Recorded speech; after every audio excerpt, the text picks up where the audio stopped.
सोचिए, अगर ये दुनिया कल को उठती है और देखती है जो इंटरनेशनल ट्रेड है वो यूएस डॉलर में नहीं बल्कि किस में, एक नई करेंसी ब्रिक्स कंट्रीज की करेंसी में हो रहा हो। ठीक है, क्या अमेरिका अपनी इकोनॉमिक पावर खो देगा? क्या ब्रिक्स एक नया बॉस बनने जा रहा है? चलिए आज हम इस वीडियो में देखते हैं।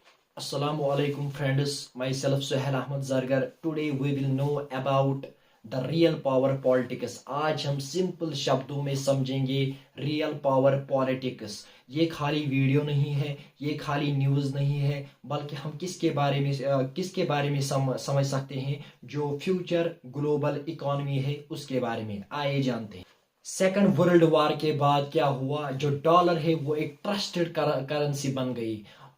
IMF, international monetary fund, world bank, oil purchase करना, जो भी इंटरनेशनल ट्रेड हो रहा था वो किस में हो रहा था, वो यूएस डॉलर में हो रहा था। तो इसका मतलब क्या है, जिसके पास डॉलर का कंट्रोल है, क्या दुनिया का कंट्रोल भी उसी के पास है? तो यही से अमेरिका सुपर पावर बना। जब अमेरिका ने डॉलर को यूज किया एज ए वेपन, इन्होंने क्या किया, अमेरिका ने इन्होंने सैंक्शंस लगाए, इन्होंने बैंक्स फ्रीज किए, ट्रेड रिस्ट्रिक्शंस लगाए। तो जो बाकी कंट्रीज थी उन्होंने क्या कहा कि हम एक ही करेंसी पे डिपेंडेंट नहीं रह सकते। तो यही से शुरुआत हुई किसकी, ब्रिक्स की। रशिया ने एक मीटिंग बुलाई 2008 में, जो फाइनेंशियल क्राइसिस हुई उसके बाद रशिया ने एक मीटिंग बुलाई। उसमें उन्होंने इनवाइट किया, इंडिया को इनवाइट किया, ब्राजील को इनवाइट किया, चाइना को, और खुद थे 4 कंट्रीज। 2010 में साउथ अफ्रीका भी इसका पार्ट बना, तब जाके ये ब्रिक्स बना। अब है क्या ये ब्रिक्स? 5 कंट्रीज जो यूनाइट हो रही है, ब्राजील, रशिया, इंडिया, चाइना और साउथ अफ्रीका। आप मान सकते हैं वर्ल्ड की जो 40% पॉपुलेशन है वो यूनाइट होने जा रही है। ठीक है, तो क्या है, एक तरफ से मैसिव रिसोर्सेज अवेलेबल है, पावरफुल इकोनॉमीज है। ये खाली एक ग्रुप नहीं है, ब्रिक्स एक ग्रुप नहीं, ये अब एक मूवमेंट बन चुका है। क्या ये डिडॉलराइजेशन की शुरुआत है? आइए जानते हैं।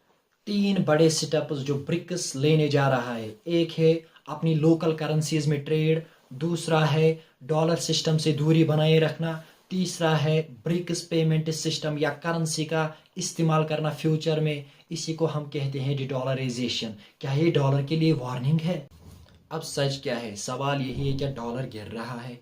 नहीं, डॉलर आज भी स्ट्रांग है, डॉलर कल भी पावरफुल रहेगा। लेकिन डॉलर की जो मोनोपोली है वो धीरे धीरे कम हो रही है। मतलब फ्यूचर में एक ही करेंसी है वो रूल नहीं करेगी, बल्कि मल्टीपल पावर्स आएंगे, वो बैलेंस बनाएंगे, और ब्रिक्स इसी की तैयारी कर रहा है। इंडिया के लिए इसका क्या मतलब है? इंडिया के लिए ब्रिक्स एक गोल्डन अपॉर्चुनिटी है, क्योंकि रुपी को एक ग्लोबल रोल मिलेगा। मतलब इसकी इंपॉर्टेंस और वैल्यू दोनों बढ़ेगी, ट्रेड फ्रीडम होगी। अगर हम डॉलर सिस्टम की बात करेंगे वहां पर रूल्स है, प्रेशर है, वहीं पर अगर हम ब्रिक्स की बात करेंगे यहाँ पर क्या होगी, यहाँ पर फ्लेक्सिबिलिटी होगी। इंडिया ना तो डॉलर के खिलाफ है, इंडिया ना डॉलर के खिलाफ है, ना किसी के कंट्रोल में। इंडिया क्या चाहता है, ये चाहता है मल्टीपोलर वर्ल्ड इकोनॉमी। तो दोस्तों, ये ब्रिक्स वर्सेस डॉलर की लड़ाई नहीं, ये old power versus new future की बात हो रही है। और हिस्ट्री हमेशा याद रखती है, जो पावर है वो हमेशा शिफ्ट होता रहता है। अब दोस्तों, अगर आपको लगता है कि ब्रिक्स फ्यूचर है तो आप लाइक कीजिए, शेयर कीजिए, और अगर आपको लगता है कि डॉलर हमेशा राज करेगा तो कमेंट में लिख लीजिए डॉलर।